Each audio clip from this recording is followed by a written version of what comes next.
আমাদের দাবি হলো আমরা বাংলাদেশ আরএসসি মালিক শ্রমিক কল্যাণ অ্যাসোসিয়েশন, আমরা একটা রেজিস্টার্ড সংগঠন।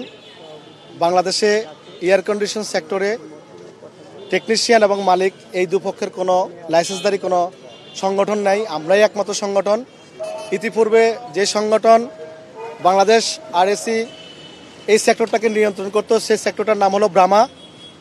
ব্রাহ্মা মূলত একটি মার্চেন্ট অ্যাসোসিয়েশন এবং বাণিজ্য মন্ত্রণালয়ের থেকে তারা লাইসেন্স প্রাপ্ত। তারা আমাদের টেকনিশিয়ানদের বিগত কয়েক যুগ ধরে টেকনিশিয়ানদেরকে ব্যবহার করছে, কিন্তু টেকনিশিয়ানের জন্য কোনো কল্যাণকর কোনো কিছু আজ পর্যন্ত ওনারা করতে পারেন নাই।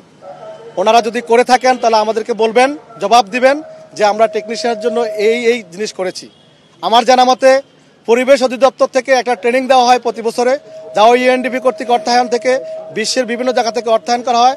সেই অর্থায়নে তারা নিজেরাই একটা ট্রেনিংয়ের ব্যবস্থা করা হয়, মাত্র 2 থেকে 3 ঘন্টা অথবা একদিন, সর্বোচ্চ হয়তো 2 দিনের জন্য একটা ট্রেনিংয়ের ব্যবস্থা করা হয়, নামমাত্র ট্রেনিং। এই ট্রেনিংটা ছাড়া তারা আর কোনো কিছুই করে নাই। আমাদের টেকনিশিয়ানরা প্রতিনিয়ত বিভিন্ন হাইরেস বিল্ডিং কাজ করতে যেয়ে পড়ে মারা যাচ্ছে, পঙ্গুত্ব বরণ করতেছে। বিভিন্ন পত্রপত্রিকা গত 1 মাস থেকে আমরা এখানে আসার মূল উদ্দেশ্য হলো, আপনারা হয়তো বিভিন্ন পত্রিকা জানেন যে গত 1 মাস থেকে আসাদ সিন্ডিকেট, ব্রাহ্মা থেকে শুরু করে পরিবেশের বিভিন্ন বিষয় নিয়ে বিভিন্ন পত্রপত্রিকা বিভিন্ন নিউজ হওয়ার কারণে আমরা এখানে আসছি। আমরা আগে জানতাম না, আমরা যখন এগুলো দেখছি যে আমাদেরকে ব্যবহার করে এই জিনিসগুলো হচ্ছে, তাহলে আমাদেরকে সোচ্চার হওয়া উচিত।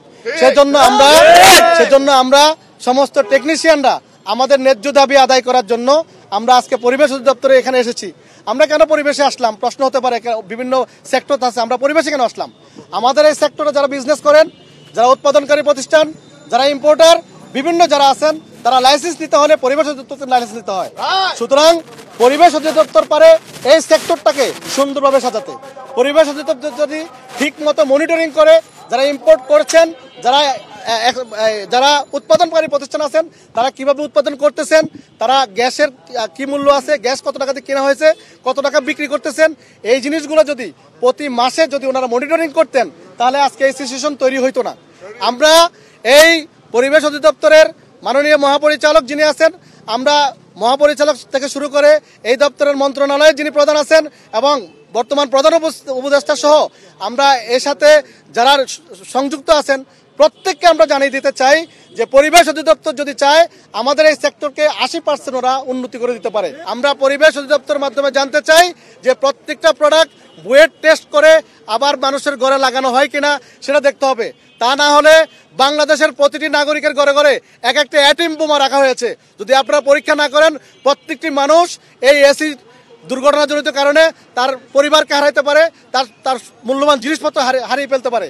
তো আমরা চাই পরিবেশ সোচ্চার হবে, পরিবেশ তার এখানে যারা দুর্নীতি করতে আসে, যে সমস্ত দুর্নীতিবাজগুলো আছে, যারা পরিবেশকে ব্যবহার করে আজকে কলঙ্ক, সব জায়গায় কলঙ্ক ছড়াচ্ছে, সে সমস্ত মানুষদেরকে চিহ্নিত করে তাদের লাইসেন্সগুলো বাদ করে দিতে হবে এবং তাদেরকে দুর্নীতির আওতায় নিয়ে এসে তাদেরকে কঠিন শাস্তির ব্যবস্থা করতে হবে।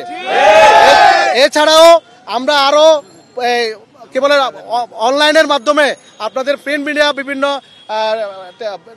মিডিয়ার মাধ্যমে আমরা জানতে পারলাম যে ইউএনডিপি থেকে বিভিন্ন সংস্থা থেকে যে টাকাগুলো আসে আমাদের এখানে যারা দুর্নীতিবান কিছু নেতা, দুর্নীতিবান কিছু মানুষ, যেমন আমাদের আসাদ সাহেব সহ আরও অনেকে আছেন যারা বিভিন্ন জিনিস ব্যবহার করে। আমরা দেখেছি উনি একটা ইন্ডাস্ট্রি দেখিয়েছেন, ওনার 150 কর্মচারী আছে, কিন্তু আপনাদের টিভি চ্যানেলের মাধ্যমে আমরা জানতে পারলাম ওখানে কিছুই নাই, কবুতর বা হাঁস মুরগি, অনেকে জানে যেখানে হাঁস মুরগি পালন করা হচ্ছে। আমরা চাই এ ধরনের মানুষদেরকে শাস্তির আওতায় আনা হোক এবং এই সেক্টরটাকে দুর্নীতিমুক্ত করা হোক।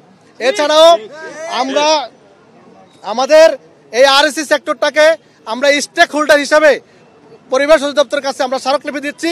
আমরা আমাদের দাবি, আমরা স্টক হোল্ডার হিসাবে আমরা আরএসসিকে চাই এবং আরএসসির প্রত্যেকটা বিষয় আমাদের, যেমন আমাদের মজুরি কাঠামো আমরা পাচ্ছি না, আমাদের টেকনিশিয়ানদেরকে আমরা ঠিকমতো বাংলাদেশের প্রত্যেকটা জায়গায় যখন কোনো কর্মচারী বা কোনো লেবার যখন যায় তখন মিনিমাম একটা রেঞ্জ থাকে 700 টাকা বা 1000 টাকা।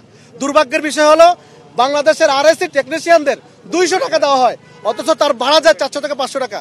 আমরা এই ধরনের অনেকগুলো সমস্যা থেকে উত্তরণের জন্য আজকে আমাদের এই মানববন্ধন। আমাদের এখানেই শেষ না, আমরা এখান থেকে মাত্র শুরু করেছি। যদি এখান থেকে আমাদেরকে সুন্দরভাবে বিদায় দেওয়া হয়, আমাদের দাবিগুলো যদি এখান থেকে পূর্ণাঙ্গভাবে মেনে নেওয়া হয়, তাহলে আমরা ভবিষ্যতে এ ধরনের বড় ধরনের কোনো আন্দোলনের মধ্যে আমরা যাব না।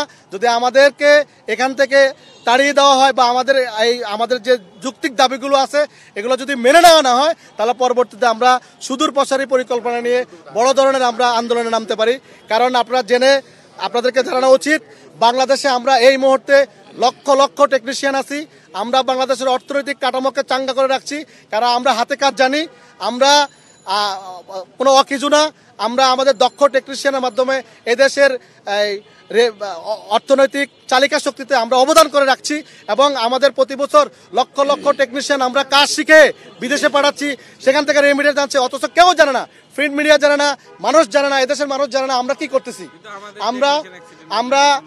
আমাদের সবচেয়ে বড় দুর্ভাগ্য হলো এই দেশের এত বড় একটা সেক্টর, এই সেক্টরের সব গভর্নমেন্টের পক্ষ থেকে কোনো ধরনের ট্রেনিং এর ব্যবস্থা, ট্রেনিং কোনো কি বলে ইউনিভার্সিটি হোক বা কলেজ হোক, এই ধরনের কোনো কিছু আমাদের নাই।